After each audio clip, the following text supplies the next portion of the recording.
July of 1518, in the bustling yet burdened city of Strasbourg, then part of the Holy Roman Empire, a horror unfolded so strange, so grotesque, that it continues to baffle historians more than 5 centuries later.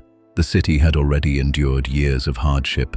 Famine left bellies empty, disease stalked its narrow streets, poverty weighed down its people, and faith often seemed the only fragile anchor in a turbulent world. Yet nothing could prepare them for what would become one of the most mysterious and terrifying events in recorded history. The dancing plague of 1518, when hundreds of men and women seized by an invisible force danced against their will until exhaustion, injury, and even death overtook them. It began, as so many tragedies do, with one seemingly ordinary moment. A woman named Frau Trophea stepped into the street, not to perform, not to celebrate, not to join in any festival, but to dance in a frenzy that defied all logic. There was no music, no laughter, no joy, only her body, jerking and flailing in violent, uncontrollable spasms. At first, neighbors laughed, assuming it was some strange performance, perhaps even a prank. But the humor drained quickly from their faces as minutes stretched into hours, and still she did not stop. She collapsed in exhaustion, only to rise again, compelled as if by unseen hands. Her movements were wild, her face twisted in anguish, her limbs shaking as though possessed. By the end of that week, more than 30 others had joined her. Men and women of all ages, respectable townsfolk and laborers alike, were suddenly gripped by the same terrifying compulsion. They stamped and spun on the cobblestones until their feet bled, their bodies betraying them in a grotesque dance of agony. Some cried out for help, screaming in terror as they begged for release, yet still their legs would not obey. What had begun as a curiosity spread like wildfire across Strasbourg, and within days, dozens had become hundreds. Eyewitnesses described the narrow lanes filled with thrashing, staggering bodies, moving as if pulled by invisible strings. The spectacle was nightmarish. Families tried everything to restrain their loved ones. They dragged them indoors, tied them down, pleaded with them to stop, but no rope could hold them. Somehow, against their will, they broke free, stumbling back into the streets where their torment continued. And so, day and night, the city itself became a stage of unrelenting suffering. The sound of pounding feet echoed against the stone walls, joined by groans, sobs, and screams. Strasbourg, already fragile from hunger and disease, was transformed into a living vision of purgatory.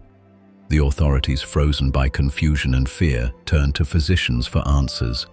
The doctors, steeped in the ancient and now misguided science of humors, dismissed any notion of witchcraft or demonic possession. Instead, they insisted that the cause was overheated blood, an imbalance of the body's fluids. Their cure, tragically misguided, was simple. Let the afflicted purge themselves by dancing until the sickness left them. This decision sealed the fate of many. The city council, desperate for control, sanctioned the doctor's prescription. Musicians were hired, drums and pipes were brought into the streets. Even wooden stages were constructed so that the dancers could have room to continue. What followed was not a cure, but an escalation. The music only fueled the frenzy. The rhythm drove them harder, and the numbers swelled. Eyewitnesses described the horrifying sight, the streets of Strasbourg transformed into something resembling a festival, but one drained of joy and filled instead with dread.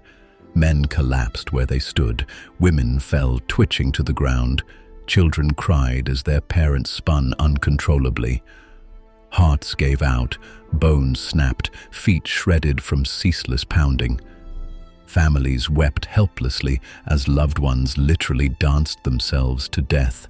The city had, in effect, created its own civic death pit, feeding tragedy with drums and flutes. And still, no one understood what force compelled the dancers forward. Doctors clung stubbornly to their theories of overheated blood, even as their remedies clearly failed. But the church offered another explanation, one steeped in fear. Priests declared that the people of Strasbourg were suffering divine punishment, a curse inflicted by Saint Vitus, a saint believed capable of condemning sinners to dance without end. To the clergy, this was no medical affliction but a moral one. Only penance, pilgrimage, and prayer could lift the plague. This belief deepened the terror. Families, already grieving, began to fear that their sins had brought this curse upon them. Guilt piled upon sorrow. To be afflicted meant not only agony of the body, but the weight of divine judgment. The city, once a community bound by shared suffering, fractured under this new fear. By August, Strasbourg looked like a battlefield. Bodies lay unconscious in the streets, others staggered like the living dead, their shoes in tatters, their feet bleeding profusely. Some danced until their joints gave way, collapsing mid-step, never to rise again. Those who survived often did so crippled, their bodies permanently damaged. The air rang with a relentless rhythm, the pounding of feet, the cries of the afflicted, and the whispered prayers of bystanders who feared they might be next.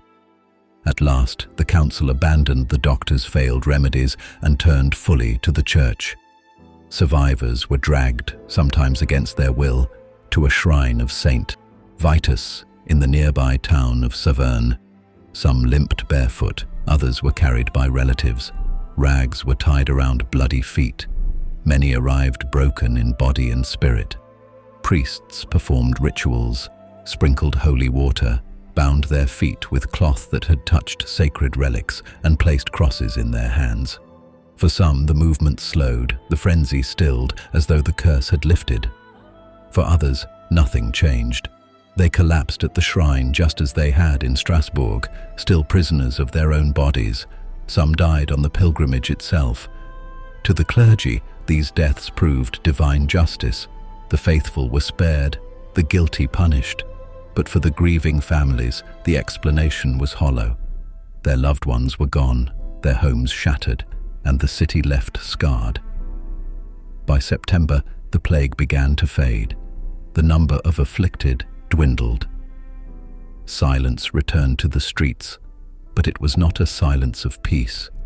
It was the silence of grief. Dozens were dead, many more crippled for life, and no one truly understood why it had happened. Chroniclers disagreed on the final death toll, but all accounts agreed on its horror. Men and women had not celebrated, they had not danced in joy, they had danced in torment, compelled by a force beyond human comprehension. Authorities quietly dismantled the wooden stages, dismissed the musicians, and buried their mistakes. The church claimed victory, insisting that prayer and divine mercy had ended the nightmare.